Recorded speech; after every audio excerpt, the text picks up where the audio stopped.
Welcome student. BSc part second paper second चल रहा है पार्शियल डिफरेंशियल इक्वेशन। इस पे लास्ट टर्म पे दो आर्टिकल में कुछ क्वेश्चंस कराए गए थे जिसमें सीएफ का मान निकाला गया था, अचर गुणांक वाले रैखिक आंशिक अवकलन समीकरण। और कुछ एक क्वेश्चन भी किए थे आपने जिसमें पृष्ठ का समीकरण आपको ज्ञात करना था, जो समीकरण r-4s प्लस 4t बराबर 0 को संतुष्ट करता है। ये इंपॉर्टेंट क्वेश्चन था। अभी तक जितने भी क्वेश्चन किए थे जिसमें पी का मान यानी एफ डी डी डैश बराबर 0 था, F D D dash into Z बराबर 0 था। अब क्वेश्चन है जिसमें समघातीय समीकरण जिसमें विशिष्ट समाकलन ज्ञात करना।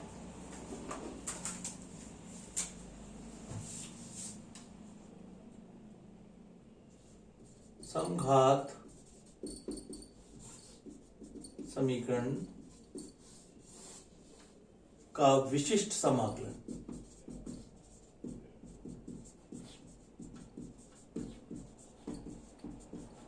पीएस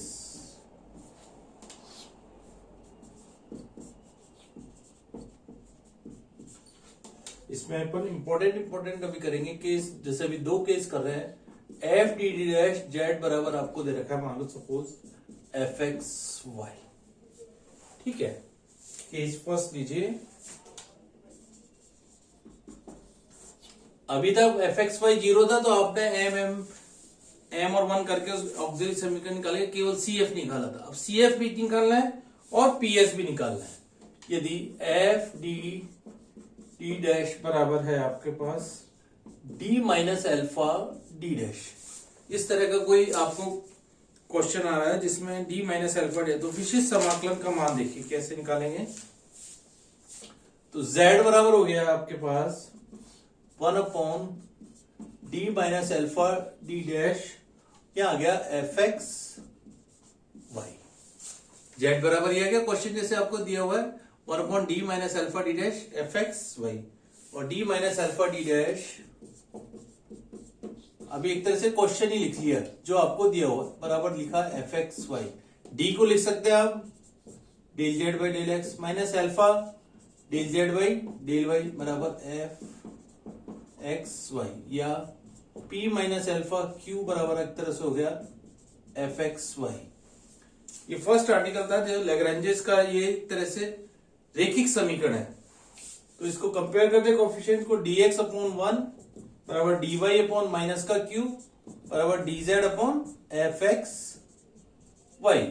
इन दोनों को ले लें सबसे पहले, तो ये आ जाएगा, इन दोनों को यदि साथ लेंगे तो आपके पास आएगा q d x y d y plus q d x बराबर इधर आके 0 हो गया। ठीक है, तो एक तरह से आ गया, इंटीग्रल करते हैं y प्लस एल्फा एक्स बराबर कांस्टेंट ले लिया आपने, मान लीजिए सपोज c ले लिया। ठीक है, अब पहले और तीसरे को लीजिए, dx अपॉन 1 बराबर हो गया dz upon F x y. ठीक है, तो dz बराबर हो गया एफ एक्स वाई dx और z बराबर हो गया integral F x y dx। अब y का मान यहां से रख दीजिए in terms of x, f x y की जगह रख दिया आपने c माइनस एल्फा एक्स। ये आपको ध्यान रखना है। यदि अर्थात आपके पास हो गया 1 upon D minus alpha D dash into f x y है, आपको पी आई निकालना है खाली, बराबर हो गया integral F X C minus alpha X into DX. ये ध्यान रखना। अब यहां तो यदि एक ही कोफिशिएंट था, अब यहां फैक्टर्स भी तो हो सकते हैं कि D minus alpha D minus alpha 1 alpha 2, इस तरह से बहुत सारे हो सकते हैं। उस केस में केस सेकंड लीजिए। यदि एफ डी डी डैश बराबर आपको एक तरह से दिया हो D minus alpha 1 D dash D minus alpha 2 D dash and so on, last में D minus alpha and D dash, इस तरह के मान लो आपको कोई फैक्टर्स दिए हुए क्वेश्चन में।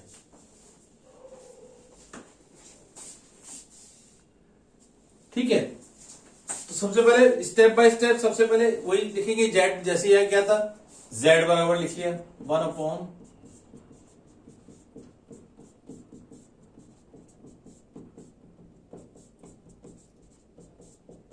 और यहां पर है आपके पास एफ एक्स वाई। सबसे पहले जैसे ऊपर वाले क्वेश्चन में एक फैक्टर किया था, आप सबसे पहले एक फैक्टर के लिए निकाल लीजिए सबसे एक्स वाई।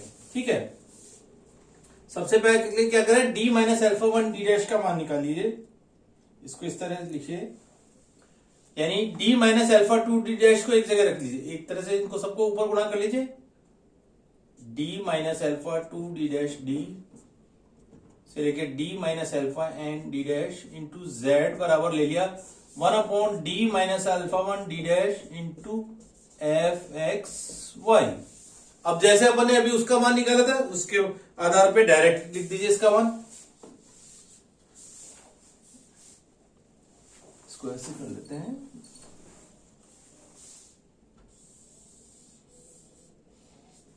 ठीक है। तो ये आ गया d minus alpha 2 D dash D minus alpha n d dash into Z बराबर, इसका इंटीग्रल क्या लिखते हैं अभी अपन ने जो डायरेक्ट लिखा, इंटीग्रल जो अभी आपने यहां से निकाला था एफ एक्स और C1 माइनस अल्फा 1, अल्फा 1 है, अल्फा 1 इंटू एक्स और ये आ गया dx। C1 minus alpha 1 into x into dx, और इसको यदि मान ले लें आप फाइव वन एक्स वाई, ठीक है, इसका मान मान लिया 5 1 एक्स वाई। अब नेक्स्ट फैक्टर को इसी पर लीजिए, डी माइनस अल्फा 2 डैश, इसको मान लीजिए समीकरण नंबर 1 है, ये आ गई 2। इसी प्रकार अब क्या गया, d minus alpha 3 dash into Z बराबर आ गया 5 1 एक्स वाई बटे 1 d minus alpha 2 D dash.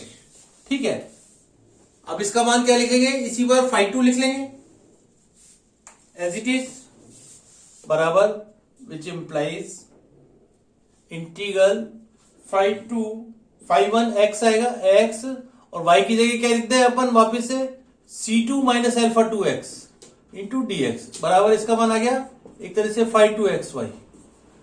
इस प्रकार से 5 1 इसी पर सारे मान निकाल सकते हैं। इस प्रक्रिया को अपन बार बार निकालते जाएंगे और सारे मान आगे निकलते जाएंगे, तो लास्ट में आ जाएगा 5 n एक्स वाई। ठीक है, C2 माइनस। तो इस प्रकार के क्वेश्चंस में आपको अब करना है जिसमें पीआई का मान भी निकालना है। जैसे एक क्वेश्चन देखते हैं और आपको क्लियर होता जाएगा।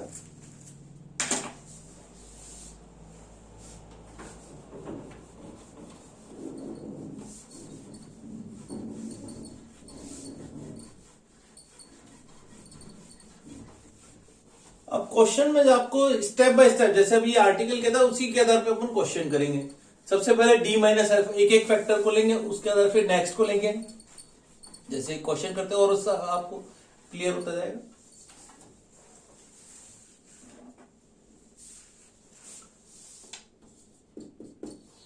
क्वेश्चन दिया हुआ है आपको, operate del two Z by del X two plus del two समघाती समीकरण है, del X del Y -6 del two Z by del Y 2 बराबर दे रखा है y cos x। ठीक है, इसका मान दे रखा है y cos x। तो सबसे पहले CF भी निकालना है और PI भी निकालना है। तो CF निकालने के लिए क्या करें, पहले इसको लिखते हैं d2 plus dd dash -6 d dash square into Z बराबर दे रखा है y cos ऑफ x। ठीक है, CF के लिए क्या करते हैं, एफ डी डैश की जगह एफ एम 1 का मान 0 कर देते हैं, तो एम स्क्वायर प्लस एम -6 बराबर हो गया 0। इसके फैक्टर हो गए 3 और 2, M square plus 3m minus 2m -6 बराबर 0, m प्लस 3 और m -2 बराबर 0। तो सबसे पहले CF का मान लिखा, CF का मान आएगा आपको ध्यान रखो 5 1 y प्लस m1x, m की जगह माइनस आएगा, y माइनस 3x लिख दीजिए, प्लस 5 2 y प्लस 2x। सबसे पहले अपन ने CF का मान निकाल दिया। अब PI है ये, PI के लिए ध्यान रखना है, एक तो जैसे 1/, इसके फैक्टर एज इट इज होंगे d प्लस 3 और इस तरह से d डैश माइनस 2, इस तरह से फैक्टर हो जाएंगे इसके। चाहे तो डायरेक्ट भी लिख सकते हैं, नहीं तो इसके फैक्टर कर लीजिए, d square plus dd dash, direct नहीं लिखना, उससे गलती होने के चांसेस है, 6 डैश स्क्वायर। और यहां पर आपको ध्यान रखना है ये y cos x यहां नहीं लिखेंगे, यहां लिखना है, क्योंकि अभी इसका आपने समाकलन नहीं निकाला, इसलिए इसको अपन ने y cos x ऐसे लिख दिया। अब इसके फैक्टर करें, तो इसके फैक्टर अभी तो मैं डायरेक्ट लिख देता हूं, 1/, आएगा, आप अपने आप भी कर सकते हैं, d प्लस 3d डैश, और ये आएगा d माइनस 2d डैश। एक तरह से m की जगह d रखना है, और लेकिन 1 की जगह या d डैश, लेकिन आप उसको एक बार लिख के फिर चेक जरूर कर लेना गुणा करके, तो आप देख लेंगे इस तरह से प्लस का माइनस का 6d डैश स्क्वायर आ रहा है, तो इस तरह से इसके फैक्टर हो गए। और यहां पर आ गया y cos x as it is रख दीजिए। अब देखिए यहां दो फैक्टर आ रहे हैं, तो सबसे पहले इसका निकालना है, इसको एज इट इज बाहर रखेंगे, फिर इसका निकालेंगे।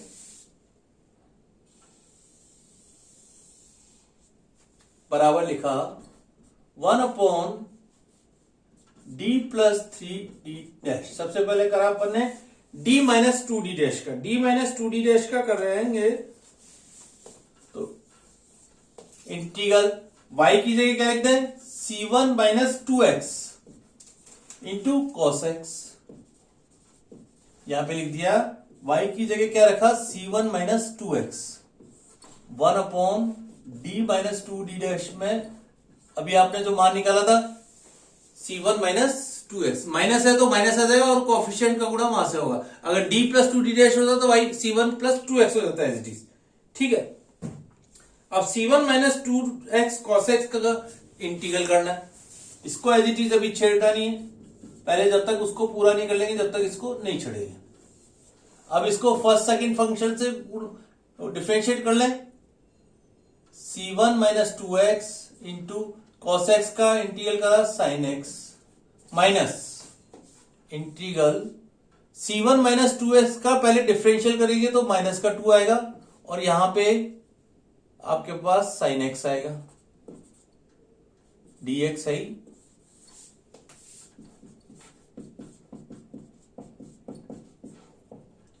ठीक है। इसका करा c1 minus 2x into sine x, और ये हो गया sin x का इंटीग्रल करा तो वापिस से cos x आएगा विद नेगेटिव साइन के साथ, तो माइनस माइनस प्लस हुआ, फिर माइनस का 2 cos x हो गया,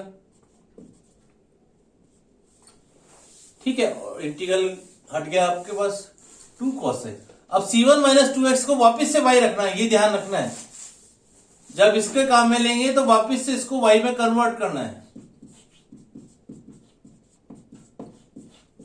यहां लिख लेते हैं 1/d प्लस 3d डैश, और ये आ गया y sin x माइनस का 2 cos x as it is रह गया, ठीक है। थोड़ा सा क्वेश्चन स्टेप बाय स्टेप चलेगा। अब आपको दोबारा अब एक ही फैक्टर रहेगा d प्लस 3d है, तो y की जगह क्या आ जाएगा, c2 plus 3x as it is, plus है तो प्लस आ जाएगा वहां पे, ध्यान रखना है आपको। बराबर आप लगाएंगे इंटीग्रल y की जगह रख दिया c2, पहले c1 लिखा था, c2 plus 3x into sine x minus का 2 cos x, और ये आ गया अपना dx, ठीक है। बराबर अब इसका इंटीग्रल करना है वापस से, फिर से फर्स्ट सेकंड फंक्शन ले लें या डायरेक्ट भी कर सकते हैं। फर्स्ट सेकंड फंक्शन से करा तो सबसे पहले c2 plus 3x as it is रखा, साइन एक्स का इंटीग्रल आ गया माइनस का cos x, minus minus minus plus हो गया 3 हो गया, और साइन एक्स का इंटीग्रल करा तो cos x आ गया, ठीक है। Minus 2 cos x, 2 cos x का इंटीग्रल माइनस का 2 साइन x हो गया एज इट इज, माइनस रहेगा क्योंकि साइन एक्स का डिफरेंशियल cos x होता है, ठीक है। अब आइए, तो माइनस का C2 plus 3x cos x, और यहां पे आ गया माइनस का 3 cos sin x का प्लस ही आएगा डिफरेंशियल, प्लस का 3 sin x माइनस का 2 sin x, और ये आ गया आपके पास C2 प्लस 3x को वापस से यहां पे लिख दीजिए, y इज इक्वल टू क्या रखा अपन ने, C2 प्लस 3x, ध्यान रखना है। तो माइनस का y cos x प्लस का sin x, ठीक है, y cos x माइनस के साइन के साथ प्लस का sin x, ये क्या है अपने पास, केवल pi। अब सॉल्यूशन, अतः अभीष्ट लिखिए, अतः दिए गए समीकरण का व्यापक हल, y बराबर लिखेंगे CF प्लस, यहां y की जगह क्या आएगा, z बराबर, क्योंकि z का क्वेश्चन है,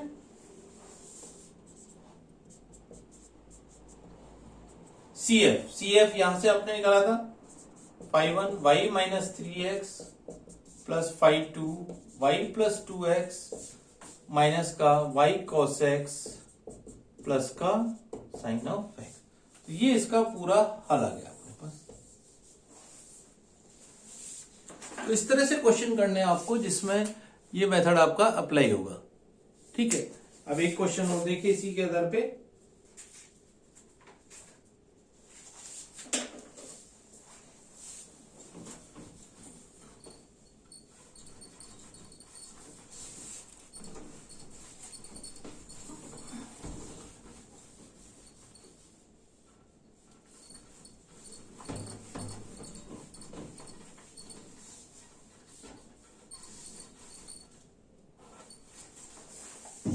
क्वेश्चन सेकंड देखिए,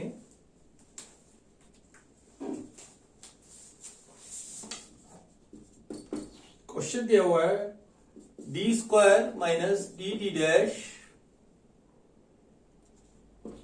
minus 2d dash square into Z बराबर दे रखा है y minus 1 into e raise to, ठीक है। सबसे पहले CF निकालें, M square minus M minus 2 is equal to 0, ठीक है। तो m माइनस 2 और m प्लस 1 बराबर हो गया 0 और माइनस 1, तो CF हो गया आपके पास 5 1 y plus 2x plus 5 2 y minus x, इस प्रकार लिख सकते हैं 5 1 y प्लस 2x और 5 2 y माइनस x, CF। अब PI निकालना है आपको, क्या लिखे, अगेन इसके फैक्टर कर दे, तो ये आएंगे d माइनस 2d डैश और d plus d dash, check कर लो, माइनस 2 डैश स्क्वायर आ रहा है, ठीक है, एज इट इज अपन डायरेक्ट कर सकते हैं, और इसका मान यहां पर क्या लिखना है, अगेन y माइनस 1 यहां पे लिखना है और e रेस टू x यहां पर लिखना है, ठीक है। अब अपन स्टेप बाय स्टेप वही, सबसे पहले d प्लस डी डैश को ले लीजिए और इसको बाहर ही रखिए। अब देखिए y की जगह क्या रखे, C1 प्लस एक्स, डायरेक्ट देख रहे हो,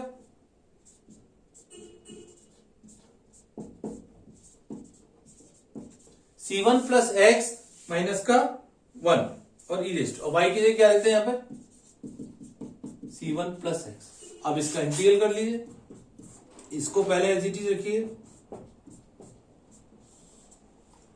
देखिए डायरेक्ट करते हैं अपन, C1 प्लस एक्स माइनस का 1 E raise to x minus इसका डिफरेंशियल करा, किसका, C1 प्लस एक्स माइनस 1 का, तो 1 आया, और ये आएगा इसका integral E raise to x as it is आ गया, ठीक है। ई रेस टू एक्स का integral E raise to X ही आ जाएगा,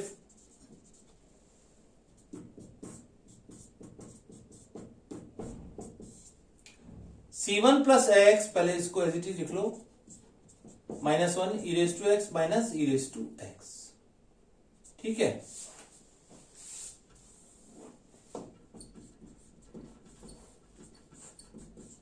d माइनस 2d डैश, और इसका मान हो गया C1 प्लस एक्स माइनस का 2 और E raise to x as it is आ गया। अब क्या करें, C1 प्लस एक्स को वापस से y रख देना, अदरवाइज आप गलती हो जाएगा, तो यहीं पे कर सकते चाहिए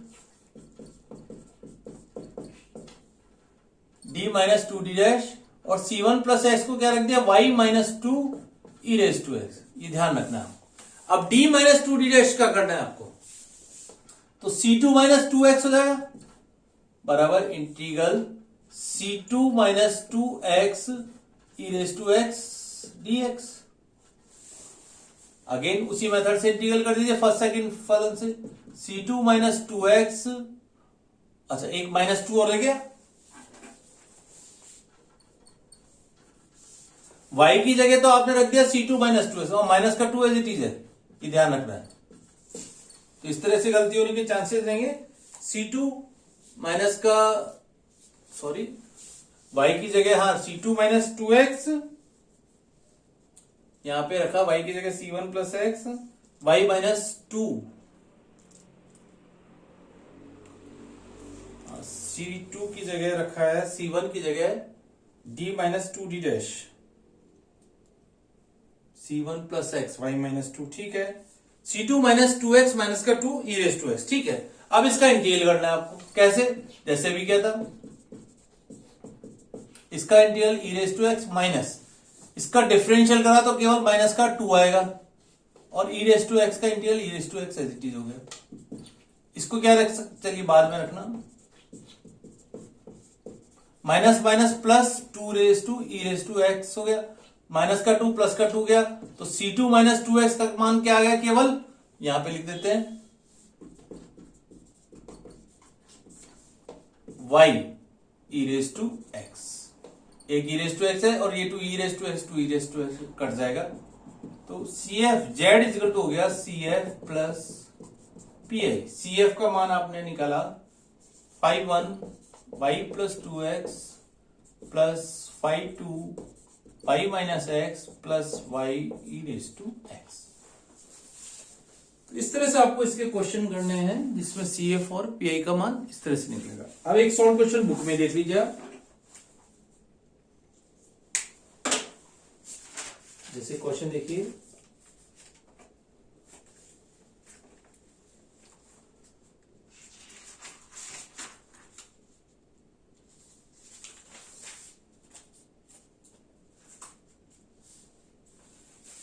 क्वेश्चन नंबर 5 देखिए, जैसे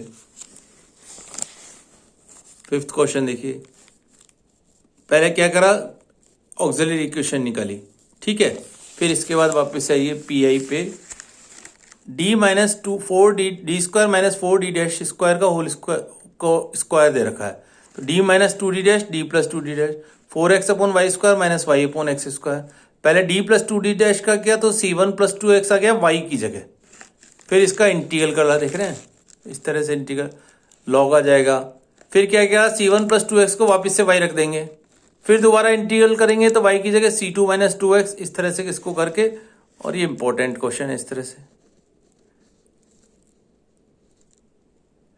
ठीक है। तो एक बार मैंने आपको बता दिया, आप इसको करके देखिएगा आप इस क्वेश्चन को।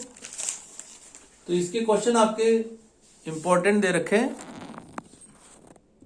जिसमें आपको दे रखा है दो कंडीशन बताए, d minus alpha D dash या d minus alpha D dash, d2 minus alpha D dash, alpha two D dash, इस तरह के क्वेश्चन आएंगे, ठीक है। Thank you.